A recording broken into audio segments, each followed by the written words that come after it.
Hey everyone, back again, today on camera. Today I'm going to be covering Immanuel Kant's 1795 essay titled Perpetual Peace, and I'm going to try to situate it along his broader philosophical continuum to provide all the necessary context that you need. Now before jumping into that, hi, I'm David. I try to explain philosophical concepts and ideas in ways to make them accessible to you. So if you're new here, like, share, subscribe. You'll see my 250 or more episodes I have up. If you found this on YouTube, you're going to be able to find it in podcast form anywhere where you can get podcasts if you are into that. If you found this particular episode on a podcast platform, you're going to be able to find the video for it on YouTube. I'm in a new setting, which is exciting. There have been many new people that have joined the channel that you'll be able to see now a corner of my living room, if you're into that at all. If you want to help me out, do all those things I've already mentioned. Like, share, subscribe. You can help me out monetarily via Patreon or PayPal. Links for those things in the description, but obviously no pressure. And yeah, let's talk about this very important essay that Kant gives us here. Now, I think it's important to say right off the bat that there are issues with translation with this text because there are so many different translations. So some of you may have read it already and might be more familiar with it using certain terms that I might not use. So just keep that at the back of your mind. When I was researching this, I actually engaged with 3 different translations and was comparing them as I went along to try to use the language that made the most sense to me. So just putting that out there as a little disclaimer. Now, this essay is Kant's attempt to put into practice the philosophical ideas that emerge within mostly his second critique, the critique of practical reason, trying to put those into action to create a situation called perpetual peace. Now this term, perpetual peace, comes from a Dutch innkeeper's sign or a signboard, and Kant begins the essay by asking, who is this for? Is the term perpetual peace meant for politicians in the setting, for patrons, for people who are going to stay at this establishment?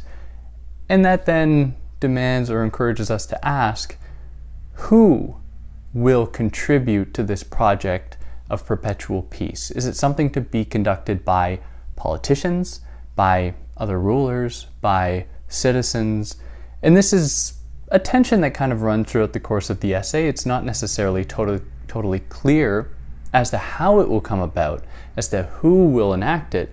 But in any case, there are some important precepts or some important qualities that will determine whether or not we've entered a situation in which we can say there is perpetual peace, or really just peace, because perpetual peace, or the peace that Kant is writing about, implies its existing in perpetuity, going on forever. Now the text itself is organized around some key articles, and I guess it's kind of like a list. Kant is laying out the necessary conditions for perpetual peace.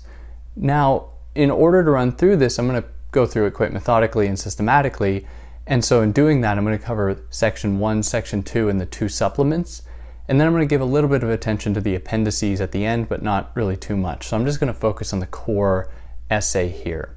So starting out with section 1, he gives us 6 fundamental articles in order to arrive at that are necessary conditions for the cultivation of perpetual peace. And the first one that he gives us is that no treaty of peace will be valid if either one of the parties anticipates a future conflict or is preparing for a future conflict. Because if that's the case, then it isn't peace or perpetual peace. It is instead just a peace treaty. It's just a withholding of possible conflict until a later date. Now, Kant's not satisfied with that. That's not anything to really celebrate. That is only deterring or deferring violence until a later date. So in order for any real treaty to ensue, it has to imply that it will go on forever in order for this to be really perpetual peace. And that gives us here the second article, and that is that no independently existing state, no matter how large it is, big or small, is allowed to procure, to acquire another state through conquest, through exchange, or through purchase or marriage. To do so would be to reduce a state and all the people within it to the status of commodities, as though it can just be bought, which is to take it away from its singularity, from its specificity, to make it as though it can just be used by somebody else. Now, what this does to the state and all the people within it is it rips it away from being an end in itself to instead becoming a means for something or somebody else. And that puts us here into article number 3, which is that all standing armies will be abolished. And that is because for Kant, a standing army implies the possibility of future conflict.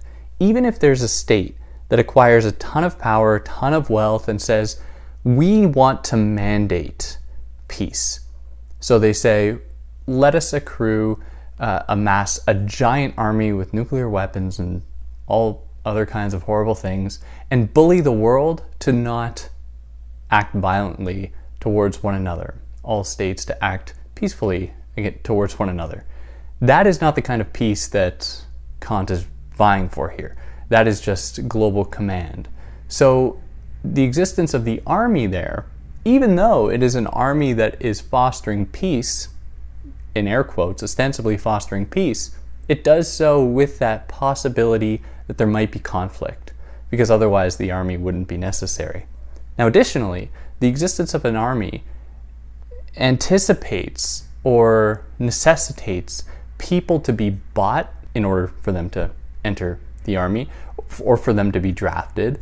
And what that does, or what that implies, is that people are being used for somebody else's, mostly rulers, elites, used for their ends and not their own ends. The people themselves existing in accordance with their own will, which happens to be in accordance with God's will, as Kant would say, and maybe that's a very simple way to put it, but in the second critique, the critique of practical reason, which I should say I've covered those texts on this channel if you want to go and check those out for a little bit more philosophical context here. Now, the fourth article is that no national debt shall be contracted in connection with another state's external affairs. So the issue here, and Kant is very much in tune with the fact that capital and wealth can tend to centralize itself, and it can tend to be monopolized in the hands of just a few nations or a few states. And what those nations and states can do is then lend out their money to other states, turning them into debtors. And that can create a situation in which some states are rendered subordinate, rendered debtors to other states who are probably taking interest on top of what they've lent out and are exploiting other ones. So it wouldn't be totally outlandish for some states in a situation before peace has been attained to ally themselves and resist the crystallization of such a system, a credit system, that impoverishes some states for the benefit of others. Because those states that are being impoverished are being treated as a means to an end, not an end in themselves. Now, number 5, no state shall interfere with the constitution, the autonomy of any other state, which is fairly explanatory. That would be to encroach upon their own destiny and their own will, but in any case, have to say it. And then number 6, finally, in this section, no state shall commit such acts of terror within war or outside of wartime that would make the possibility of peace in the future impossible. So this would be like acts of poisoning enemy combatants, of organizing a coup, hiring mercenaries, things that would seriously rupture any trust between any two or many states. So these acts are to be completely forbidden. Now, even though he gives us these 6 key articles here for the establishment of perpetual peace, he suggests that there are degrees in their severity and in their importance. So he suggests that number 1, number 5, and number 6 cannot be adjudicated. They cannot be negotiated with. There's no wiggle room at all. So those were, just to freshen your memory, no treaty of peace can be contracted or can be worked up if one of the parties believes war to happen in the future or be planning for a war in the future. That was number 1. Number 5 is that no state shall interfere with the constitution of another state. And then number 6 was that you can't use reprehensible tactics within war or outside of wartime that would make the possibility of peace impossible in the future. So he suggests that these 3 of the 6 cannot be negotiated with. There's nothing about them that can be redeemed at all. They must be followed. Now, by contrast, he suggests number 2, number 3, number 4 are a little bit more open to subjective leeway and to interpretation. So, for example, number 2, or to lay them out again, number 2 is that no state can be acquired or procured by another state through conquest, exchange, etc. Number 3 was that no standing armies they should be abolished. Number 4, no nation can capitalize on the national debt of another nation by turning them into debtors. So, for example, he elaborates on the second one, which is that you can't acquire another state through conquest or exchange. And he says that while that should be followed, it's important to recognize that at the time when he was writing this, in the late 18th century, 1790s, all of the states he was talking about had been acquired through some kind of conquest or some kind of exchange. They didn't just fall down and the borders were established by some god or something. It was purely done through conquest and or exchange, like in situations where it was amicable. In any case, he's leaving room for us to acknowledge that states came out. They were born out of, in a lot of cases, warlike settings. And we'll talk about this a little bit more in a few moments, but the point that I think he's making here is to acknowledge the flexibility of these articles here. Now, while they should be followed to T, there is that extra room of acknowledging their place in establishing what we know to be states now and some role they will have in the future. Now, this puts us here into the second section, in which he lays out some more fundamental tenets to perpetual peace. More specifically, the types of relationships that will occur there. Now, these are 3 definite articles for peace between states, and here he really clarifies that what he means by peace can only come through legislation. So any kind of peace that people might imagine, let's say from thousands of years ago, people were at peace, there were no states. He's suggesting that that is just being in a state of nature is not in itself peace, because there's no guiding precepts that people can follow. There's no legislative body that can actually set down these rules and make them sacred. So the first of these 3 articles is that every single state must be republican. And for a state to be republican would mean that it acknowledges every single human to be free and an end in themselves. All of these humans within a state are going to exist in accordance with a single constitution. And thirdly, that constitution must respect the autonomy of each and every citizen. Now, the reason that Kant likes this kind of a system that respects these 3 things, or that is able to conduct these 3 things, is that it would leave the question of war entirely up to the citizens themselves.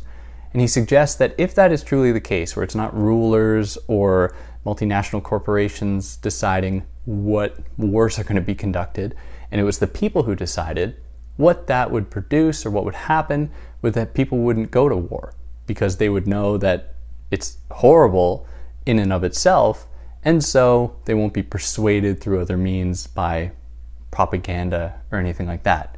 Now, with all this being said, I think that we can acknowledge how utopian Kant's ideas are here. Who knows if a public is just going to naturally be opposed to war? Certainly there are examples where publics are entirely committed to the project of war. But in any case, this is what he gives us, and I'm going to problematize it a little bit more as we go on, but just putting that out there. Now, with this kind of system, although there are some democratic principles to it, the idea that the people would decide, it is not a purely democratic one. And the reason for that would be that if you had a democratic system deciding what would happen, you could just have a majority deciding for everybody else. 55% of people deciding for 45%.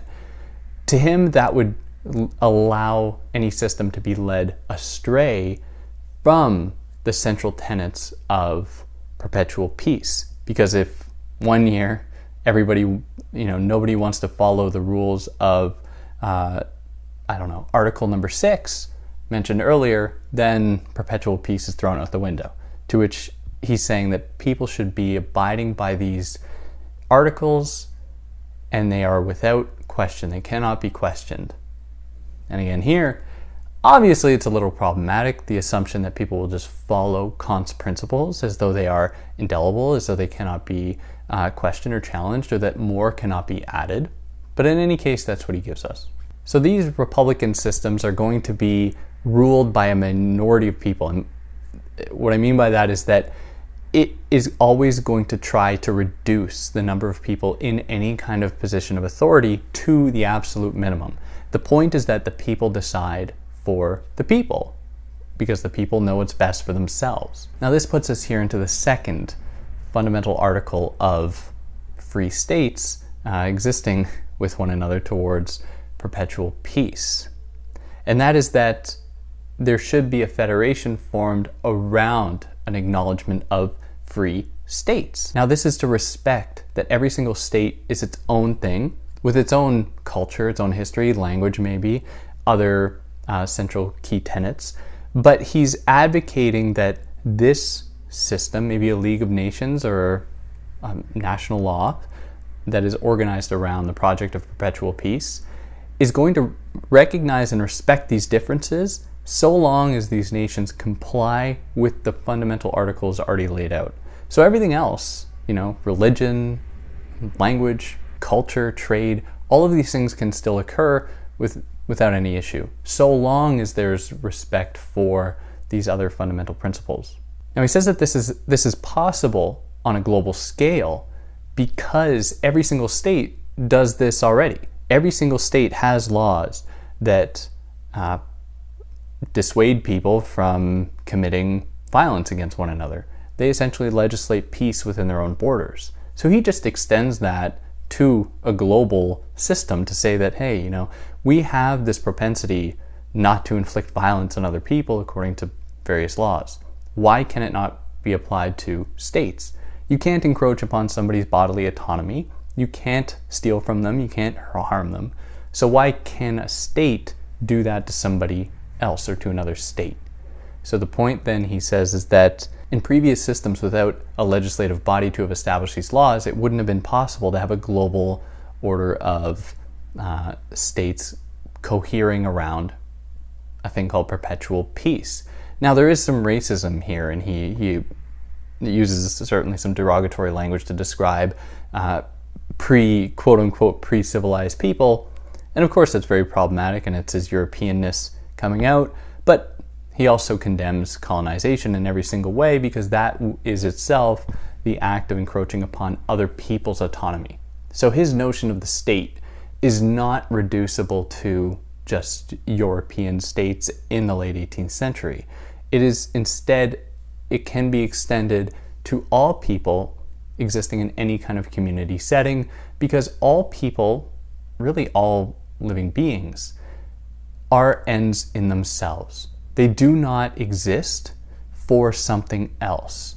Now this is one of his fundamental observations or discoveries in the Critique of Practical Reason. He suggests there, in I guess the Critique of Judgment as well, really all three of them, where he shows us that if any human was brought on this earth in any way for something else, then they wouldn't have freedom or free will. But because we all have freedom and free will, at least in one way, what that means then is that we are all ends in ourselves. We aren't meant for anything else.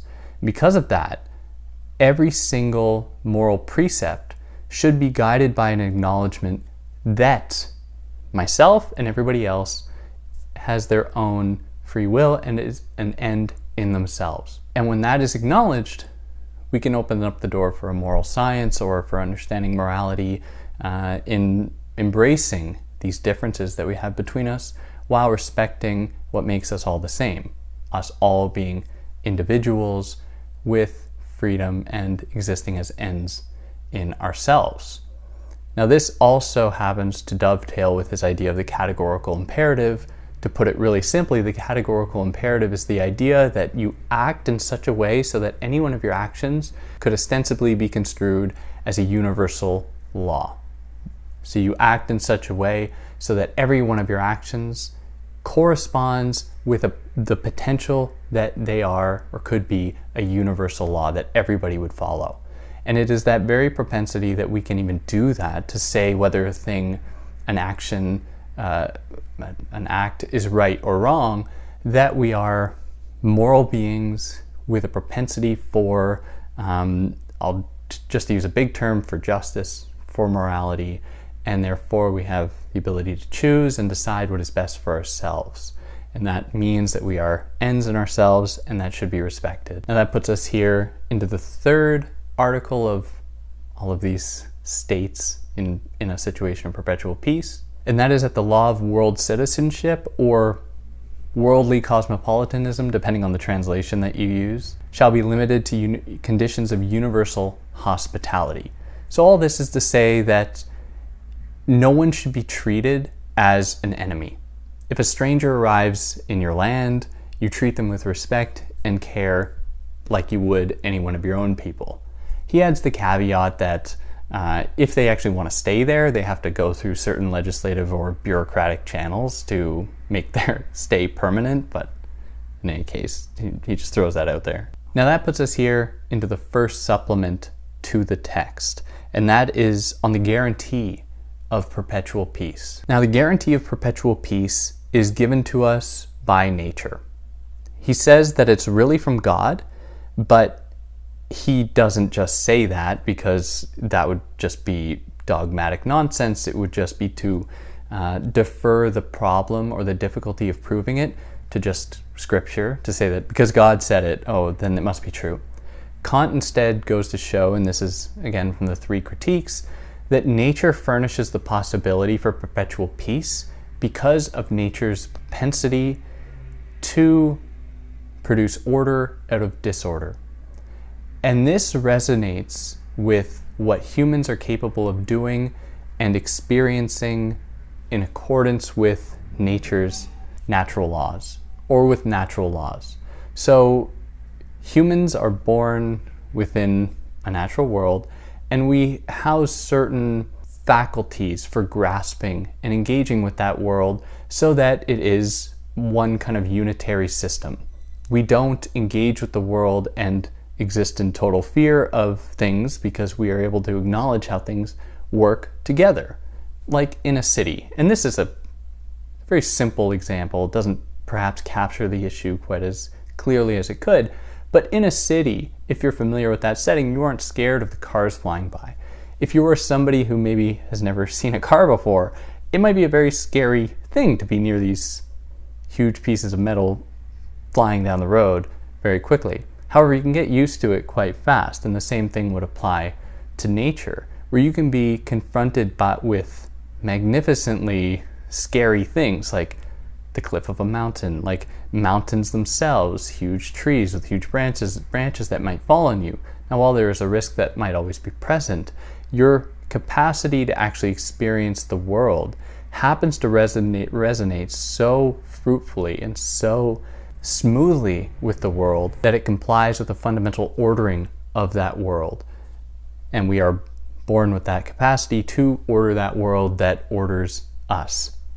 Very simple, quick way to put it, but the point that he is making here is that we have a natural proclivity towards order and towards reducing conflict, because conflict goes against what it would mean to be human. We don't want that. We want cooperation, we want communication, because even though each one of us has radically different experiences of the world, we all have different senses that are going to interpret the world, a chaotic world.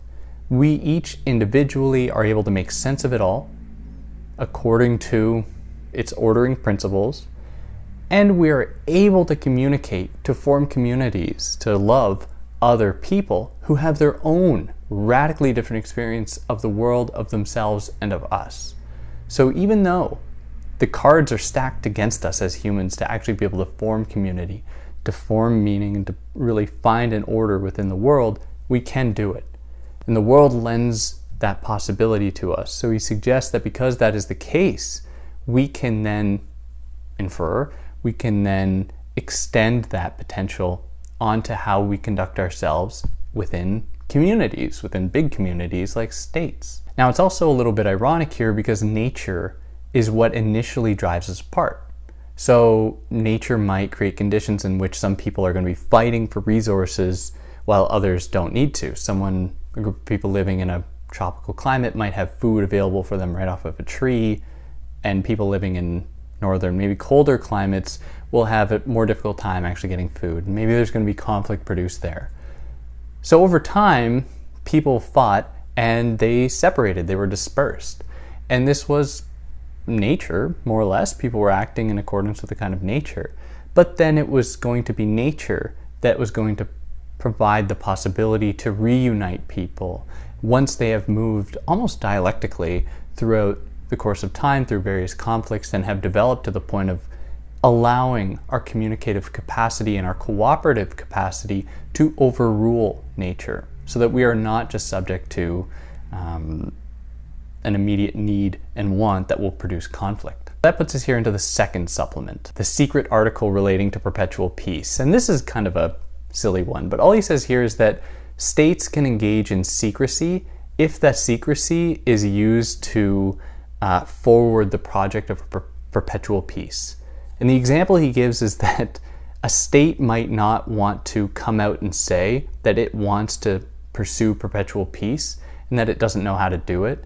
It won't want to say, hey, we need to go consult these philosophers over here to figure out how to do this, because then that will remove the state's vision of itself as being the ultimate knower of truth and justice and right and wrong. So in this setting, he suggests that secrecy can be a good thing. Now, here we get into the appendices, and I'm just going to give some general points about them, where he says that even if perpetual peace is attained through violent means, like imagine within a state there's a rebel force that has its eyes completely upon Kant's 6 fundamental tenets here, everything else just totally in line with what Kant says, and they use violent means to actually attain that end.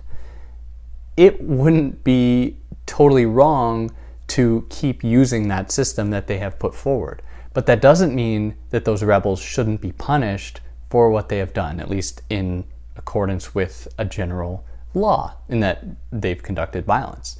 And the reason for that is, well, to go back to the categorical imperative, they could not possibly have believed that those actions should be treated as universal laws.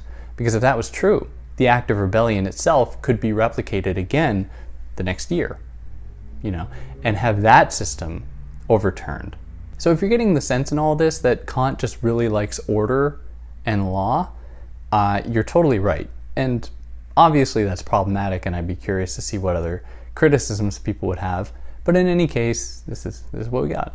And yeah, anyways, that's pretty well it. If there's anything I excluded or I should have added or elaborated on, I'd love to hear about it. Leave comments, and I love to read them all, and good ones I'll pin. And yeah, if you like what I did, like, share, subscribe, and I'll catch you next time. Take care.